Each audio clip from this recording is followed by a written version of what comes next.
మెదక్ జిల్లా మంజీరా నది ఉగ్ర రూపం దాల్చి విలయ తాండవం చేస్తోంది. ప్రసిద్ధ పుణ్యక్షేత్రమైన ఏడుపాయల ఆలయం మీదుగా మంజీరా నది ఉధృతంగా ప్రవహిస్తోంది.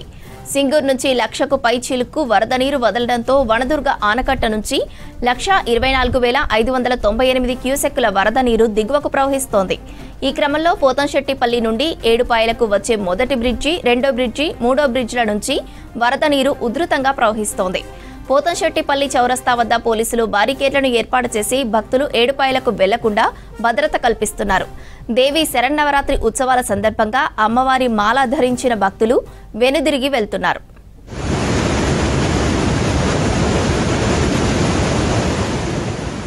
మంజీరా ఉధృతంగా ప్రవహించడంతో ఎల్లాపూర్ బ్రిడ్జ్ పై నుంచి వరద నీరు ప్రవహించడంతో మెదక్ జిల్లా బొడ్మెట్పల్లి గ్రామాలకు రాకపోకలు నిలిచిపోయాయి.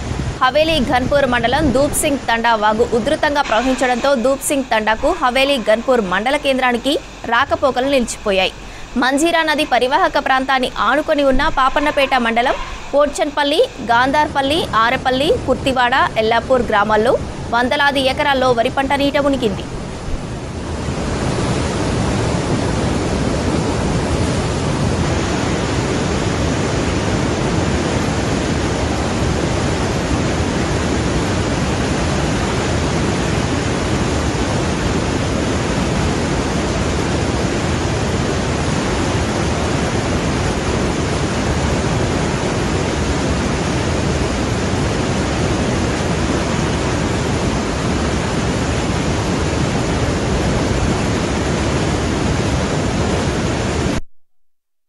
నా పేరు శ్రీనివాసు. ఇలా మనం జీడిమెట్ల విలేజ్ నుంచి మనం ఎక్కడ ఏడుపాయలకు వస్తే ఇక్కడ వాటర్ బ్రిడ్జ్ పై నుంచి వెళ్తుందని మొత్తం బంద్ పెట్టేసారు.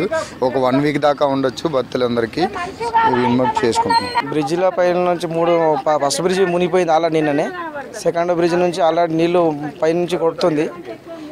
థర్డ్ బ్రిడ్జి కూడా దగ్గరలో ఉన్నది. ఇప్పుడు 10-15 రోజులు కూడా కావచ్చు వాటర్ బంద్ అయ్యేసరికి.